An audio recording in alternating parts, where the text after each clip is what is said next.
this was a rough one. The title of this, I guess, training session is momentum, and one thing is I'm actually on a very good momentum coming out of that Monday failure, trying to recover from that. Went into Wednesday very aggressively and killed Wednesday's workout session, and then Friday I had a pretty good Friday session. Today is Sunday. I always train early morning Sunday, not because it's the most physically ideal time for me, but because I just want to watch football. Again, had a little drinks last night and some food. I'm just loosely tracking my macros. You could track actually everything I drink and eat on MyFitnessPal. I have a link below. But about momentum, it can honestly change on a freaking dime. For me, anyways. Oh man, I'm losing my voice. Coming, yelling at myself. Some of you that are awful grinders. And actually kind of puts a lot of fear in me tomorrow. I was actually very nervous coming in this morning too, but even with all the caffeine and everything. But yeah, momentum. It's if you do fail a lift, you just gotta remember to recover from it. You just and do the necessary after effects precautions or such, making sure you hit all the volume, making sure you you don't screw up your mind, basically. And I'm on a good momentum now. I'm freaking tired. But the thing with the training session, you just, for me anyways, I just gotta make sure I go in aggressively. I keep working on what's good for me. Don't let anything that's a distraction stop me from hitting these numbers. And today is the last day of the second base cycle of Smolov. So tomorrow is the actual one of the final tests, except for the 1 rep maxing, I guess. And I learned a lot more this session, just because it was a lot tougher, and some people expressed doubts on whether I could finish the second cycle of Smolov, base cycle especially. And there's less of a grinding. Obviously, there's a lot of grinding in this session, just because it's getting way above my training load. Just making sure I recover properly and such. But I just gotta make sure I hit everything that I want to hit, and just making sure I stay on task, mindset wise, everything. I do have different camera angle today. It wasn't busy or anything. I just wanted to see where my hips lie. Obviously the side angle is the best for your hips, but looking from behind, I just want to see how my hips move from behind, and some of these are definitely pause reps, but I think I do hit depths and everything. Not the usual depths I hit, but I did have a little trouble with foot positioning near the end of the sets. Second to the last set, and the last set was, man, that was brutal going into it. I honestly didn't even want to do it, but Hayden actually came by, and I was lucky. I was like, man, I gotta make sure I impress someone. But then he left, so I just did it anyway. So got all the numbers. Still did the 4-minute breaks, which I'm very proud of. And I was happy with that. Yeah, they're grinders, but I don't actually ever lose neutral spine position, I don't think. So I'm happy with that. One thing is I do start to lean over a little bit, but that's with the heavy numbers and such. So tomorrow I'm gonna hit it strong. Tomorrow 355 for 10 by 3. Hopefully I kill everything, and that's it. Actually, shout out to Robert. He hit some pretty big numbers yesterday. He had his first powerlifting meet.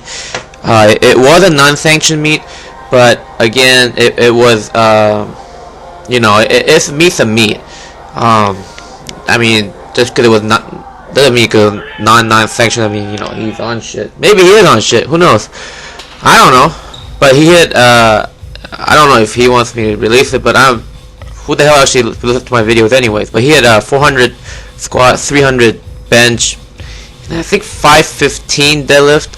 But he said he actually regrets not having someone there because for the deadlift he actually kept his Olympic shoes on, and it's rough because like even me just working out by myself. Man, I half the time I'm just kind of lost, kind of wandering around the gym, not even doing anything, and and I could see why he didn't even notice that he didn't take his Olympic shoes off. Would he have hit a higher number? I don't know, but it's probably more impressive to the judges or those around him because they're probably thinking of an Olympic weightlifter or something. But congratulations to Rob, impressive numbers. He's got some awkward looking legs, really tall guy, so hitting those numbers on his first meet, congratulations to him. Hopefully he blogs about it, kind of reflects on it. I'll link it below, and that puts a lot more pressure on me because I'm now the weakest guy out of the three of us between Rob, Dave, and I. So I gotta make sure I hit my numbers and not fall behind. That being said, at the same time I was thinking about it in the gym today. Just I was thinking about myself. What's the freaking hurry, man? What's the freaking hurry? Well, the freaking hurry is you take every single advantage that you can. Don't let don't falter because it's just because you have an excuse. A lot of people go through trying to come up with excuses to overtraining and shit. And it's my hobby. Like with everything else in my life, I like to be dedicated to what I do. I like to put a lot of effort into what I do, and I like to be proud of my what I produce. And I'm not saying I came from nothing. That's totally not true. I've had a lot of support. I've had some difficulties, but here's the thing: people with way more difficulties. But the one thing is, it is a hobby, and trying to balance that with everything else. I talked about it before, but honestly, lifting is still bottom of my totem pole. First priority in my life is basically family and friends. Second priority is work, and the third priority is making sure I balance those two with just life in general, and then comes lifting. Now some other people, whether if lifting is their work, whether they're a professional powerlifter or in academia. Honestly, in my opinion, they have less freaking excuses. And, I wish I was in that position. At the same time, I'm scared of being in that position because a lot more responsibility or accountability, in my opinion, is put forward. So if that's your job, make sure you hit it properly. You have no other excuses. Like, for me, a lot of my schedules get screwed up just because I have some work commitments. If I get stressed out at work, it affects my workout. And that's a lot of challenges. Now, that being said, that's not the only challenge that I have, and that's not I'm not saying that challenge is greater or worse than anyone else's challenges, but that's what I got to deal with. And I do get jealous of people whose their life led them to path of weightlifting and such, but at the same time they got other things going on. So I'm not the one to judge for them. But what I'm trying to get is everyone has freaking setbacks. Everyone has freaking hurdles, and some are worse than others.